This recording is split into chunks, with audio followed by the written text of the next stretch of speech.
you were standing on a train station platform waiting for your train to come, perhaps you're there with friends, perhaps you're just there on your own, what's going through your mind? What are you thinking about? What are you looking at? I was traveling on pilgrimage a couple of months ago, and I was standing at a train station platform with about half a dozen of our pilgrims, and one of the pilgrims suddenly noted, they have the cleanest railway lines. They're amazing. You know, she was just totally awestruck, inspired by how amazingly clean their train lines were. Not full of rubbish, didn't have kind of all this black grime all over it like she's used to in Melbourne. But she was so struck by it, and everybody else was kind of surprised. Like, who would notice such a thing? Who would be inspired or awestruck by such a thing? But she was amazed. She took these photos, so thank you. But when you think about it, why shouldn't we be inspired by all the ordinary things that are around us, whether they be train lines or whatever else? If God is in everything and holds everything in his hand, then surely he can inspire us, he can speak to us, he can move in our lives through any of these things, whether ordinary or extraordinary. We might believe this, that God is with us and his grace can move at any moment, but I think we actually often live in a very different way.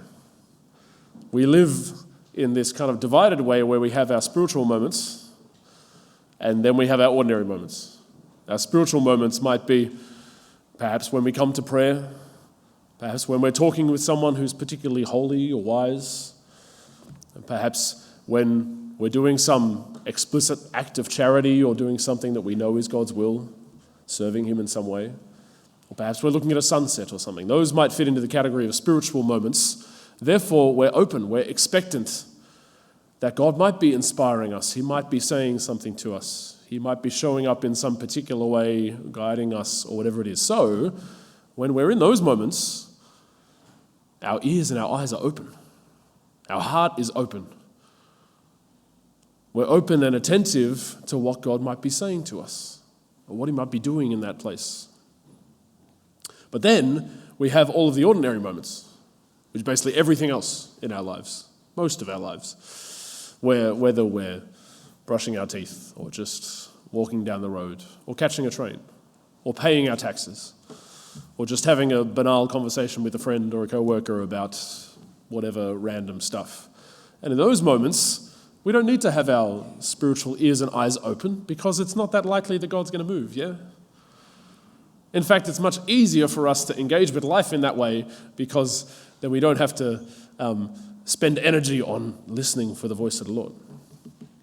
But if we believe that God can actually move in any of those ordinary moments, then perhaps we're missing out on something. What are we missing out on? And I think the Pharisees were missing out on something just like this in our gospel today, the way that they approach this conversation. They're coming at it in this divided way. They've got the spiritual moments, the God stuff that they do in their lives, of which the Pharisees did plenty. They served the Lord and sought to do his will through obeying all the laws. But then there's the other stuff. And I think they've come at this conversation with the perspective that Jesus is not from God. He's saying evil, unhappy things, so therefore he's getting in the way of us doing our God stuff. And they've come at this conversation simply to get rid of Jesus so that he can stop distracting them and they can get back on with their God stuff more freely. But they're not open to an encounter. They're not open to something that might be revealed to them. They're not open to hearing or seeing anything new. They're just coming in with this one mindset. Matthew shows very clearly that they don't even bother to show Jesus kindness. We can also think that if it's not a spiritual moment, if God's not moving in this moment, then I don't need to worry about being virtuous. I can be duplicitous, or I can be malicious, or I can have this manipulating flattery that we see the Pharisees coming to Jesus with. Jesus, on the other hand, is just perfectly honest with them. He says, first thing out of his mouth is, "You hypocrites, why are you setting a trap for me?" And it makes me wonder what actually upsets Jesus most in this scene. What actually grieves Jesus about this encounter? I don't think it's the fact that the Pharisees are trying to trap him. I don't think it's the fact that they're being manipulative or being malicious. I think what hurts Jesus' heart most is that they're not open to encountering God in this space. They're not open to meeting God in this moment. And that's what his answer is getting at. It's not just about Caesar and paying taxes to him or not. That's not what the question is about in the Pharisees' mind, but Jesus actually takes it to another level. He says, very well, give to Caesar that which belongs to Caesar, but also give to God that which belongs to God. Because he's saying that everything ought to be given to God. Everything belongs to God, and in everything we can find God. So let's give God our attention in everything that we do. Because everything that belongs to Caesar also belongs to God, doesn't it? Everything that belongs to me also belongs to God. Everything that belongs to you also belongs to God. There's nothing that we have in our life, no thing or no person or no moment or situation that isn't held in God's hand. There's no distinction between the spiritual stuff and the ordinary stuff. We can encounter God at any moment. And what God is really looking for, what Jesus is really pointing at, is that God wants us to give ourselves to him. Not just in the spiritual moments, but in every moment and in everything and in every interaction, in every task. But the question really for us today is how? How do we give ourselves to God, if that's what he's asking for? How do we give ourselves to God while also giving ourselves to all of these ordinary, everyday things that demand our attention, demand our engagement? Because there's plenty of ways in which we can explicitly give ourselves to God. Okay, we go to prayer, we go to Mass, and yeah, we're giving ourselves to God in a very obvious, direct way there. That's easy. We try and do God's will and be loving and kind, and in those ways, we're giving ourselves to God directly. We try and invite God into the big decisions of our lives, of how is he calling me to live. We're giving ourselves to God then. But how do we give ourselves to God in all the other ordinary stuff? While we're in all those ordinary moments when we have to engage with the earthly stuff. I think in one sense, we can do this by pressing into these things, pressing into these tasks, these situations in the best way that we can. God's put us in that situation, and we can be open to him, we can give ourselves to him by meeting that situation honestly with our full selves. And that might mean being faithful and true to our values and our beliefs that God's given us. It might mean being earnestly loving and respectful to every single person that we meet, not just the people that we meet in church, not just our Christian friends, but every person, whether we know them deeply or not. It might mean just being responsible for the way that we live in all those little everyday moments. But when we take these moments seriously, we foster this attitude that actually opens us up to God's grace working there. When we take these moments a little bit more seriously, then we're inviting that grace that God wants to share with us in those moments. Because there's grace at work when perhaps I just tell my partner, I love you, just the same as I do every other day, but it's just the routine that we go through. But no, there's grace at work there, even though it seems mundane and repetitive. There's grace at work when I come into the office and I take a moment to actually greet my co-workers instead of just walking past them silently.